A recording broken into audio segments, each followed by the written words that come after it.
Welcome to today's episode of Club Geneva, your podcast, your voice. I'm your host, Shade. Please like and subscribe so we can grow our viewers and produce more content. If you would like to make a guest appearance on the show, connect with me with the email address below. Today we're tackling a complicated and often polarizing subject, the world of online men's rights advocacy. It seems like every day there's another men's advocate online. Each of these individuals are unique and can range from informative to downright harmful for some viewers, especially women. So now we'll look at how these communities form, the issues they raise, and where they may go wrong. This isn't about demonizing any one group, but understanding a movement that in many ways has two different sides. Let's start with the origins of men's advocacy online. The Men's Rights Movement, or MRM. Originally, it aimed to bring attention to these issues overlooked, like men's mental health, higher suicide rates, and struggles with family courts. While some of these concerns remain valid, over time, various forums and groups have developed vastly different tones, some constructive and others hostile. Men's advocacy, or the modern men's rights movement, MRM, began in the 1970s, emerging as a response to the second wave of feminist movements. The early men's rights advocates were concerned with issues they felt were overlooked in discussions of gender equality, such as custody rights, family law, workplace safety, and social expectations surrounding masculinity. Men's rights advocacy in the 1970s focused on fathers' rights and family courts, especially related to custody and divorce. Advocates argued that men were often disadvantaged in custody decisions, which traditionally favored mothers.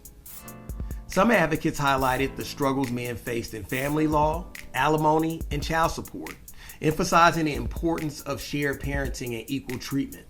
Throughout the 1980s and 1990s, MRM expanded its scope, adding issues like men's health and domestic violence against men to its platform.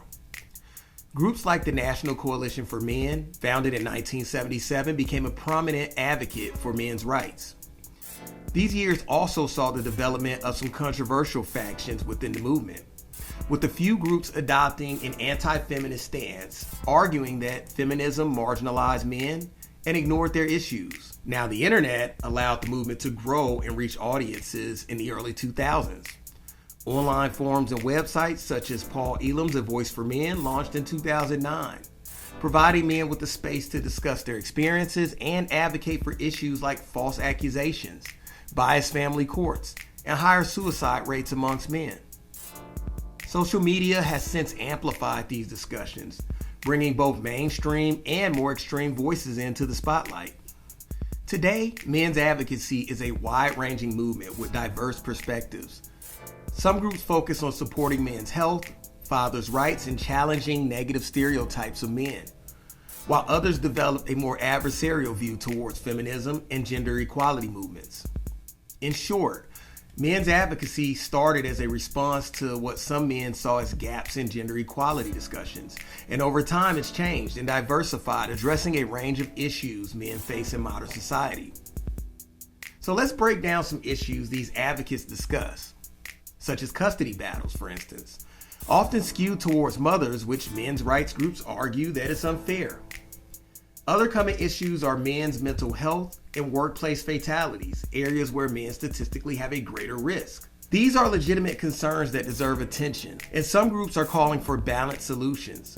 But when frustrations aren't channeled productively, the discourse can turn harmful. Delving more into topics of fathers' rights, there are definitive imbalances that exist between father and mother dynamics in the courts and in the court of public perception. Let's start with family law, specifically fathers' rights in child custody cases. Men's rights advocates have long argued that family court tends to favor mothers over fathers in custody battles. While laws around custody vary by country, studies in the US and other Western nations show a pattern. For example, a report from the U.S. Census Bureau in 2020 showed that mothers are granted primary custody in about 79% of custodial cases, while single fathers only have 18% of sole custody. For many men, this represents a frustrating bias, especially those who are equally involved in their children's lives. Men's rights groups argued that custody decisions should be based on parenting capabilities rather than gender-based assumptions, especially as more fathers play active roles in childcare. Some fathers' rights advocates also point to the issue of child support. Only 42% of fathers that are supposed to receive child support actually receive any financial support, highlighting another perceived imbalance. These factors have led to many fathers to seek reforms in family law, driving some to join online men's rights communities to share resources, connect with other men in similar situations, and to advocate for change. Let's start by looking at societal views on fatherhood and motherhood. Traditionally, motherhood has been idealized as the primary role in parenting, seen as nurturing, caregiving, and emotionally connected. Fathers, on the other hand, are often viewed as the providers, the ones that support the family financially, but aren't always given the same emotional role in their children's lives. This expectation has real consequences. Studies show that while more fathers are actively involved in childcare now than in the past, society still often treats fathers as secondary parents. For example, in cases of divorce, mothers are awarded primary custody about 79% of the time, according to the data from the U.S. Census Bureau. This means that even if fathers are willing to be able to be involved, they're often not given the same opportunities as mothers to be regular presence in their children's daily lives. This societal view can be harmful to both fathers and children. Going forward, research has also shown that children benefit significantly from having an involved father. Yet when fathers are seen more as weekend parents, this affects the quality of their relationship with their kids. And fathers often feel excluded from vital parenting roles. Next, let's talk about marriage and divorce.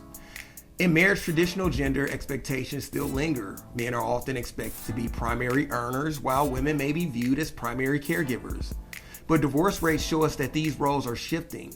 Around 40 to 50% of marriages in the U.S. end in divorce, and over 60% of divorces are initiated by women.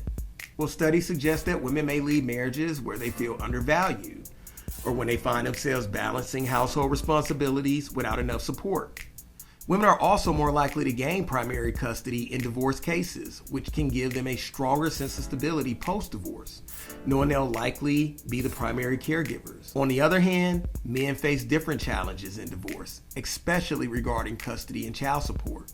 And that brings us to the third topic, child support. The child support system is designed to ensure that children receive financial support from both parents after separation. But for many fathers, the system can feel more like a penalty than a support structure. Here's where things get complicated. Men are more likely to be non-custodial parents, meaning they pay child support to the custodial parent, who is usually the mother. But the amount assigned can be so high that it creates significant financial hardships for fathers. In some cases, child support payments are set at a rate that doesn't account for the father's cost of living, his income fluctuations, or other financial responsibilities.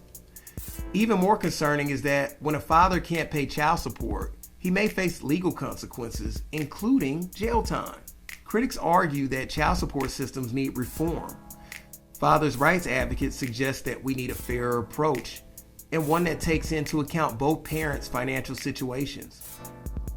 So we've seen how societal views on fatherhood and motherhood, the dynamics of marriage and divorce, and the current structure of child support systems all create challenges for fathers.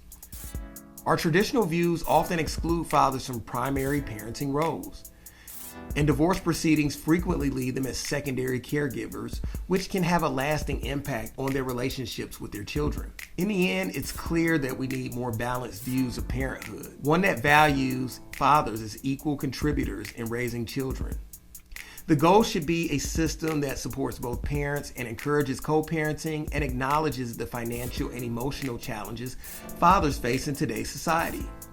Online advocacy for men, in my opinion, is actually a real thing. These men have solid reasons to complain about the system in play that cripples their financial stability and that ruins their relationships with their children they co-created and love. Let's not forget about the women that are non-custodial parents as well. This is not just a men's rights issue. In a nutshell, it's an imbalance of power within the family structure, brought on by lazy legislation that fails to meet the minimum standards of fairness and equality. Today I have mentioned just a small fraction of men's rights issues that need to be seriously addressed in order to correct the market. Why is this important? Well, men deserve to be heard. More importantly, the suicide rates alone amongst men have to be addressed. It hasn't truly been acknowledged as of yet. Every day, men all over this country off themselves.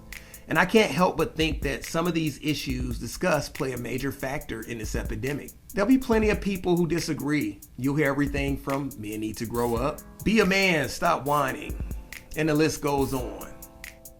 It challenges me to think as to why men would rather just shut up and keep their problems hidden to the world. This is the very reason why advocacy amongst men is such a huge deal. Men actually need a space to be heard. Being heard is healthy. Regardless of how you feel about these online communities, they grant them just that. So in future episodes, we'll be talking about how men's mental health has intersected with the men's rights movement and online advocacy. We'll explore why mental health has become a central issue, how stigma and social expectations play into this. Remember that if you are struggling with mental health, please seek professional care. I'm a strong advocate for men and women alike taking charge of our mental health. I've been there myself, and I still continuously evaluate my own mental health.